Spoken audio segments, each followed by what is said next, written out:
the 10 Commandments of God, to whom they were really commanded. Who were the recipients of these commandments of God? Are these 10 commandments written by God? Are made available for all peoples on earth? Or exclusively given only to a certain group of people to obey? Welcome to my YouTube channel, Historia Biblos, the channel about history according to the Bible. Let us travel, explore and expose the history by reading and studying the Holy Book. Peruse and scrutinize every verse and every chapter of the book to uncover the hidden details and truth of the history. But before we begin our journey by using the Bible as our tour guide, please subscribe, hit the notification bell, click like, comment, and share. What really happened in Mount Sinai to the Israelites and the 10 Commandments of God? Who should only obey these commandments of God? To whom God really gave these 10 commandments? In our understanding, at the beginning and from the start, the 10 commandments of God in the Old Testament are for all the peoples on earth. But if we open the Holy Book, the Bible, and read, study, and reflect on it carefully, on its content, the 10 Commandments of God were given only to and only for the people chosen by God in the Old Testament, the nation of Israel. This is what God said to the Israelites 3 days before He gave the 10 Commandments to them. Let us begin with the book of Exodus, chapter 19, verse 3. And Moses went up to the mountain to meet with God. The Lord called to him from the mountain and told him to say to the Israelites, Jacob's descendants. This is what God said to Moses for him to tell to the Israelites in the book of Exodus chapter 19 verse 4. You saw what I, the Lord, did to the Egyptians, and how I carried you as an eagle carries her young on her wings, and brought you here to me. Now, if you will obey me and keep my covenant, you will be my own people. The whole earth is mine, but you will be my chosen people, says the Lord in the book of Exodus, chapter 19, verse 5. The Bible tells us that in the multitudes of nations and peoples on earth owned by God, there is a nation treasured by Him and claimed as His chosen people, according to the book of Exodus, chapter 19, verses 3 to 5. In the book of Exodus, chapter 19, verse 16, on the morning of the third day, there was thunder and lightning. A thick cloud appeared on the mountain, and a very loud trumpet blast was heard. All the people in the camp trembled with fear. Moses led them out of the camp to meet God. and they stood at the foot of the mountain. Book of Exodus chapter 19 verse 17. Book of Exodus chapter 19 verse 18 tells, all of Mount Sinai was covered with smoke because the Lord had come down on it with fire. The smoke went up like the smoke of a furnace, and all the people trembled violently. The sound of the trumpet became louder and louder. Moses spoke, and God answered him with thunder.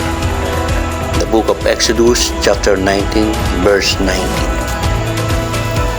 What God said in the book of Exodus chapter 20 verses 1 and 2 is very clear. Then God spoke all these words. I am the Lord your God, who brought you out of Egypt, out of the house of slavery. Book of Exodus chapter 20 verses 1 and 2. God was referring and talking directly, face to face, with the descendants of Jacob, the Israelites, whom he brought out of Egypt, out of the land of slavery.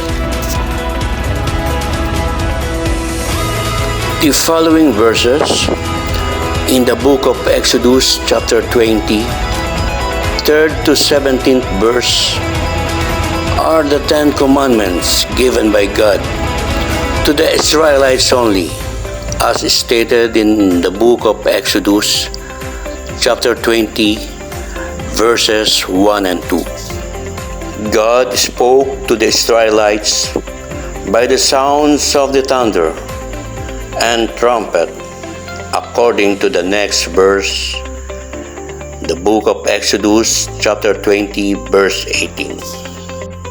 When the people heard the thunder and the trumpet blast and saw the lightning and the smoking mountain, they trembled with fear and stood a long way off. The Israelites confronted Moses in the book of Exodus chapter 20 verse 19. They said to Moses, if you speak to us, we will listen. But we are afraid that if God speaks to us, we will die. According to the book of Exodus chapter 19 verse 19, God answered Moses with thunder. And according to the book of Exodus chapter 20 verse 18, God spoke to Israelites by the sound of thunder.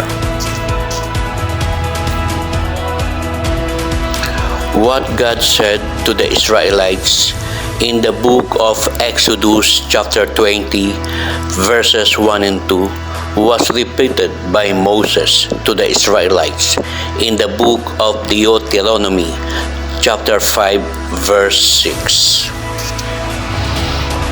Book of Deuteronomy chapter 5 verse 1.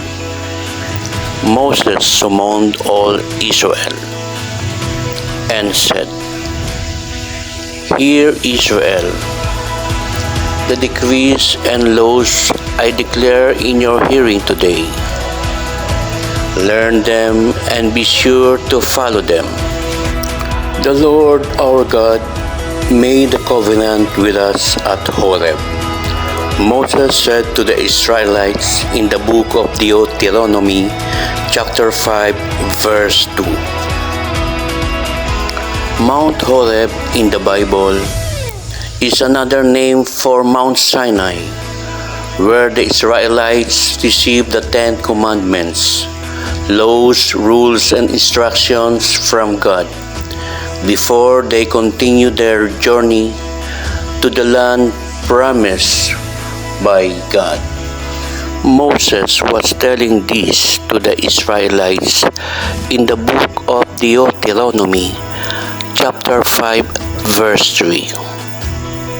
It was not with our ancestors that the Lord made this covenant, but with us, with all of us who are alive here today. It is very clear to us, my dear subscribers and viewers, that the 10 Commandments of God were given to the descendants of Jacob only, not to Abraham, not to Isaac, and not to Jacob himself. Moses continued to say this to the Israelites in the book of Deuteronomy, chapter 5, verse 4. The Lord spoke to you face to face out of the fire on the mountain. At the time, I stood between the Lord and you to declare to you the word of the Lord, because you were afraid of the fire and did not go up the mountain, said Moses to the Israelites in the book of Deuteronomy, chapter 5, verse 5.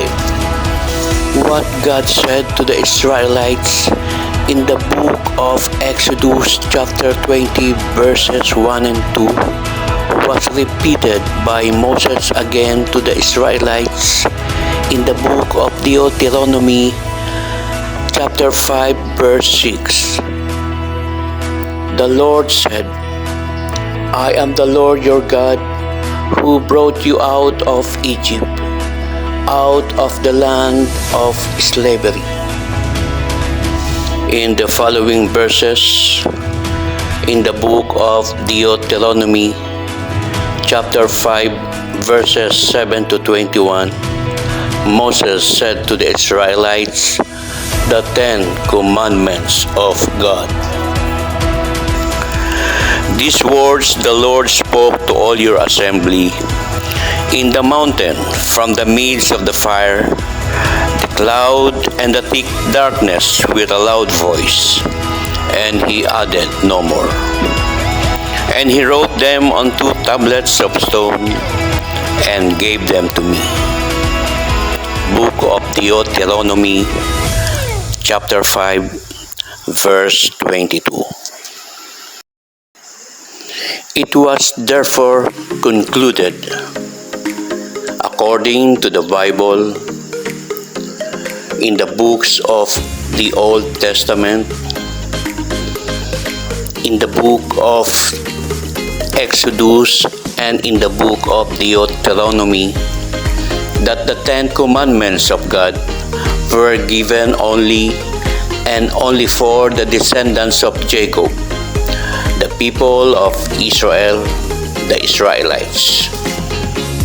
I pray and hope, my dear subscribers and viewers, that you learned something from this video. If you have questions regarding our topic in this video, let us find the answers together with open hearts and minds. And if you want to add enlightenment and words that will add up and enhance our learnings, don't hesitate to type your ideas in the comment section below. I have a question, dear subscribers and viewers. If God gave His 10 Commandments to the Israelites only, according to the books of Old Testament, what is His commandment then to His faithful followers, the Christians, according to the good news of the New Testament?